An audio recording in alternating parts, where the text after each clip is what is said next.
स्वागत है आप सभी का भारत के कर्तव्य पथ पर।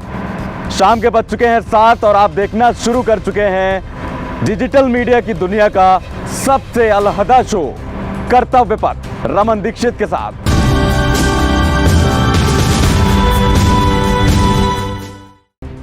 कर्तव्य पथ के तीसरे एपिसोड में आज हम आपको बताएंगे, आज हम आपको उस मेहनत से परिचय कराएंगे जो 26 जनवरी को होने वाली परेड के पीछे की मेहनत है, जिसमें कई मजदूर काम करते हैं, दिन रात लगे रहते हैं, जिससे 26 तारीख की परेड को और भव्य बनाया जा सके। 26 तारीख को होने वाली गणतंत्र दिवस की परेड इसी गौरवशाली पथ पर चलेगी, जिसको लेकर आज हम आपको कर्तव्य पथ से रूबरू कराएंगे यहाँ की जमीनी हकीकत और बताएंगे इसके पीछे की घटना।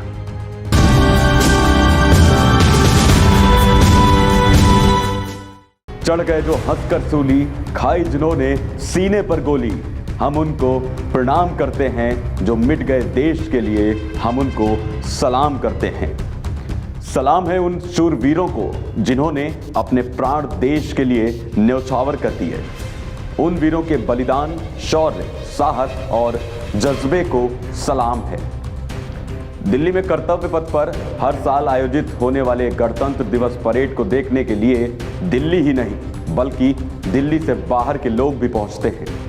ऐसे में गणतंत्र दिवस की परेड के लिए दिल्ली में सेना के जवानों की तैयारियां शुरू हो गई हैं। सुबह जिस वक्त 20 मीटर तक भी कुछ दिखाई नहीं पड़ता, सुबह उस वक्त जब आप गुनगुनी रजाई के अंदर सो रहे होते हैं, सुबह उस वक्त सेना के जवान उस घने कोहरे को चीरते हुए, धड़धड़ाते हुए आगे बढ़ रहे हैं, जिससे 26 जनवरी को होने वाली परेड को और भव्य रूप से मनाया जा सके।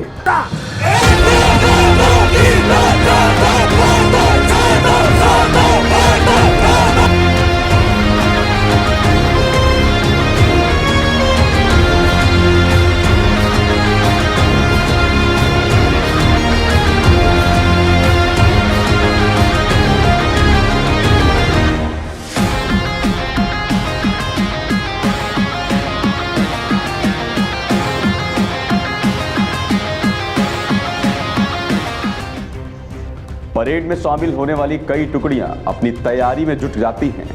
कोहरा ठंड की वजह से भले ही दिल्ली में पारा नीचे है, लेकिन जवानों का जोश बिल्कुल हाई है। अपनी अपनी टुकड़ियों के साथ जवान सुबह सुबह यहां पहुंचते हैं और उसके बाद परेड की रिहर्सल शुरू होती है। दरअसल दिल्ली में आगामी गणतंत्र दिवस समारोह को लेकर जोरों शोरों से तैयारियां शुरू हो गई हैं। विजय चौक पर परेड की रिहर्सल चल रही है, जहां कड़ाके की ठंड में जवानों को रिहर्सल करते हुए देखा जा सकता है। रिहर्सल के दौरान जवानों का जोश हाई दिख रहा है और दिल्ली में ठंड कोहरे के बीच जवानों की रिहर्सल का शानदार नज़ारा देखने को मिल रहा है।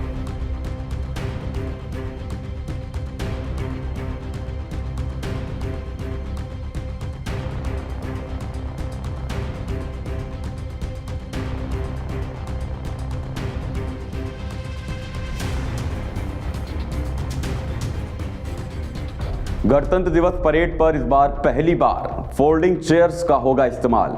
आइए आपको बताते हैं क्या है इसकी खासियत। इस बार गणतंत्र दिवस पर यहां आए दर्शकों को एक खास किस्म की फोल्डिंग चेयर पर बैठाया जाएगा।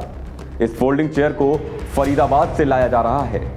परेड में 600 से ज़्यादा लोग इस फोल्डिंग चेयर पर बैठ सकेंगे। इस खास किस्म की कुर्सियों के प्रयोग के पीछे धारणा यह है कि कर्तव्य पथ के दोनों ओर लगे सिलेक्शन 1 घास को सुरक्षित रखा जा सके। इससे परेड व्यवस्था में जुटे लोगों को समय की बचत भी होगी। इन कुर्सियों को मैट के ऊपर रखा जाता था, लेकिन इस बार परेड व्यवस्था में बड़ा बदलाव किया गया है। इस फोल्डिंग चेयर के लिए जमीन पर मैट नहीं बिछाया जाएगा, क्योंकि इस मैट से घास को नुकसान होता था। तैयारियों के दौरान हमारी मुलाकात सीएमडी अमित गुप्ता से हुई। सुनिए उन्होंने तैयारियों के बारे में क्या कुछ कहा। ये 26 जनवरी की जो तैयारियां हैं, ये पिछले साल और जो पहले तैयारियां होती थी उससे जो भी अब आप फ़र्क देख ही रहे हैं। एक तो ये रिट्रैक्टेबल ब्लीचर्स जो हमारी कुर्सी के लिए बने हैं, ये आज तक कभी भी पूरे दुनिया में रिट्रैक्टेबल व्हीलचेयर आउटडोर के लिए, एम्फी थिएटर के लिए यूज़ ही नहीं हुए। ये सिर्फ स्टेडियम्स के लिए यूज़ होते हैं और ये एक ऐसा माइलस्टोन है जो मैं समझता हूँ कि हमारी जो पहले तैयारियाँ, बहुत टाइम पहले से कुर्सियाँ लगने की तैयारियाँ, लोगों के बैठने के लिए, ये पहले से शुरू हो जाती थी। अब इसका टाइम हमने बहुत कम कर दिया है ताकि ये जगह जो है पब्लिक के यूज़ हो सके। यहाँ पे जो घास है उसको प्रोटेक्ट करने के लिए बहुत सारे मेजर्स लिए गए हैं ताकि घास ख़राब ना हो। जैसे ही 26 जनवरी की परेड ख़त्म होगी उसके बाद इन सबको एक हफ्ते के अंदर यहाँ से सामान को हटा लिया जाएगा ताकि ये सब पब्लिक के यूजेज में, जो पब्लिक की फैसिलिटी के लिए बनाई गई है ये जगह, ये लॉन्स, ये सब पब्लिक अच्छे तरीके से यूज़ कर सकें, कोई चीज़ ख़राब ना हो, नेशनल प्रॉपर्टी की बिल्कुल सेफ्टी रहे।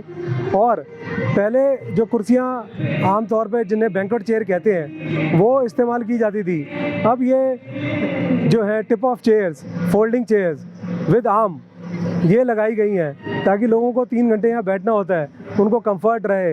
एक आर्म के साथ चेयर पे बैठ के जो कंफर्ट आराम से आदमी को मिलता है वो उसको मिले, तो उन सब चीज़ों को बहुत ज़्यादा ध्यान रखा गया है। इसके अलावा जो मेन डायस के अंदर हम चेंजेस देख रहे हैं, वहाँ पे भी जितने भी ऑफिसेस थे वो अब कंटेनर्स के अंदर बहुत ही बढ़िया तरीके से office planned, even medias rooms, हर चीज़ इस तरीके से बनाई गई है कि ये सब काम बहुत जल्दी तैयारियां हो सके और हर साल इसमें जो टाइम पहले ख़राब होते थे, एक तो उसकी बहुत सेविंग हो जाएगी। रिसोर्सेज हमारे एक बार जो बन गए हैं ये कई साल तक हमारे अब यूज़ होंगे। इन रिसोर्सेज को आराम से स्टोर में रख के यहाँ आराम से लाया जा सकता है और पब्लिक के सुविधाओं के साथ साथ इस बात का भी ध्यान रखा है कि ये जो पब्लिक प्लेस है ये सबकी यूज़ में लंबे टाइम तक रह सके, सब इसको एंजॉय कर सकें। यही चीज़ें मेन हैं। तो कोई भी चीज़ें जो होती थी, चाहे वो बैरिकेटिंग है, चाहे वो डायस है, चाहे वो मीडिया रूम्स हैं, चाहे वो मीडिया स्टैंड्स हैं, चाहे पब्लिक के बैठने की व्यवस्था है, ये सब अब मैं ये समझता हूँ कि इवन विदेशों में भी इतना एक्सटेंसिव मॉडर्न इक्विपमेंट का यूज़ नहीं हो रहा। और सबसे ख़ास बात, ये जो हमारे लिए माइलस्टोन है, हमने ये सारा सामान मेड इन इंडिया तैयार किया है। ये बात बड़ी इम्पोर्टेंट इसलिए भी है कि अब तक ये सामान इंडिया में बहुत पहले से नहीं बनते थे और हम बहुत ज़्यादा बाहर जर्मनी वगैरह पे इंपोर्ट पे डिपेंडेंट थे, लेकिन अब ये मेड इन इंडिया बन रहा है। ये मैं समझता हूँ कि बहुत बड़ी हमारी अचीवमेंट है, जिसे कि आगे आने वाले टाइम में लोग बहुत अच्छे तरीके से एंजॉय कर पाएंगे।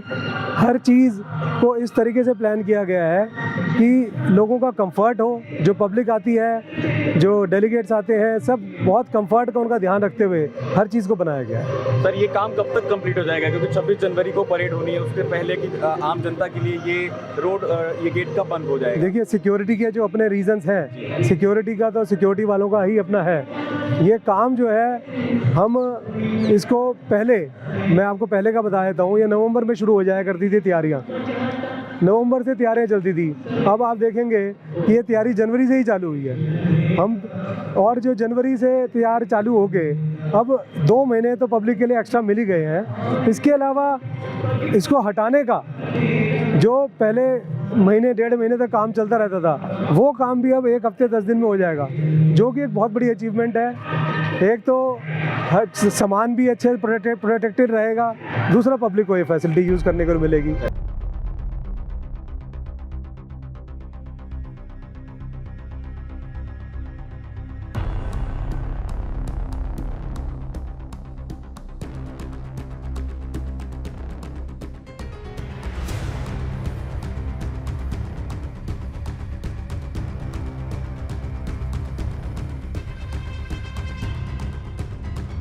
आपको बता दें, इस सेट को क्रेन के जरिए मैदान में प्रवेश कराया जाएगा। इस फोल्डिंग चेयर की खासियत यह है कि इसके एक सेट को 5 मिनट के अंदर तैयार किया जा सकता है। इसके बड़े सेट में 240 लोग एक साथ बैठ सकते हैं। इसके छोटे सेट में 180 लोगों की बैठने का इंतजाम है। इसके साथ इस पूरे सेट को क्रेन के जरिए सिलेक्शन घास के मैदान में प्रवेश किया जाएगा, जिससे घास को कोई नुकसान ना हो। इस मैदान में क्रेन को अंदर जाने की अनुमति नहीं होगी। इससे परेड की व्यवस्था में जुटे लोगों का समय भी बचेगा।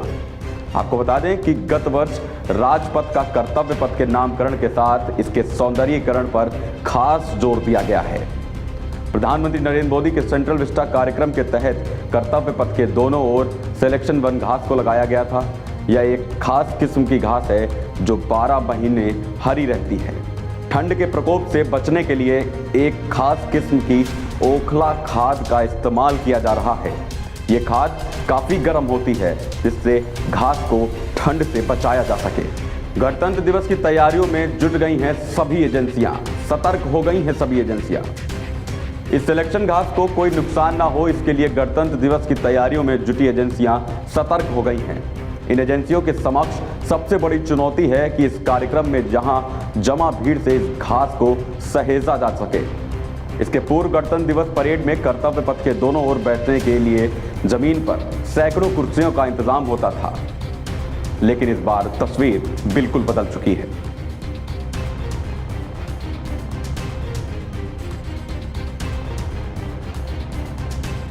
अब हम आपको बताएंगे कि इस बार के रिपब्लिक डे के मौके पर कौन होगा चीफ गेस्ट। आइए आपको बताते हैं।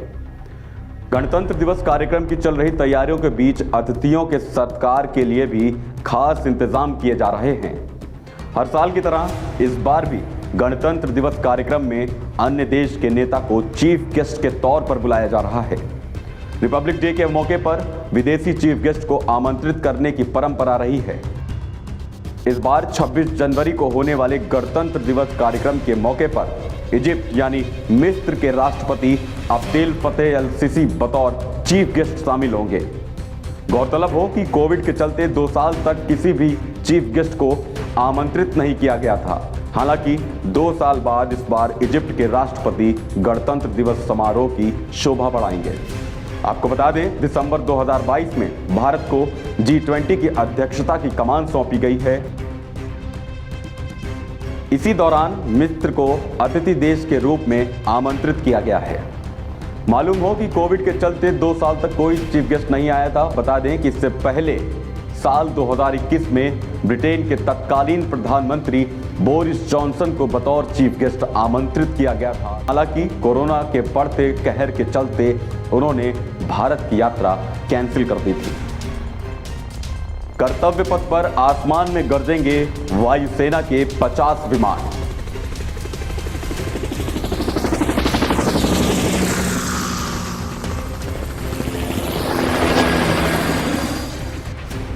तीनों सेनाओं के साथ पैरामिलिट्री फोर्स, दिल्ली पुलिस और एनसीसी कैडेट्स भी कर्तव्य पथ पर कदम से कदम मिलाकर मार्च करते हुए नजर आएंगे। वायुसेना ने आरडी परेड के लिए तैयारियों का पूरा ब्यौरा जारी किया है। इसके अनुसार इस बार वायुसेना की ओर से 50 विमान फ्लाई पास्ट करते हुए नजर आएंगे। गणतंत्र दिवस पर ध्वजारोहण के कार्यक्रम में राष्ट्रपति को वायुसेना की युवा महिला अधिकारी फ्लाइट लेफ्टिनेंट कोमल रानी असिस्ट करेंगी। इसके साथ ही पैदल मार्च करने वाले वायुसेना के दस्ते का स्क्वाड्रन लीडर सिंधु रेड्डी नेतृत्व करेंगी। इसके साथ ही flight lieutenant Ayush Agarwal, flight lieutenant Tanuj Malik और फ्लाइट लेफ्टिनेंट प्रधान निखिल दस्ते में मौजूद रहेंगे।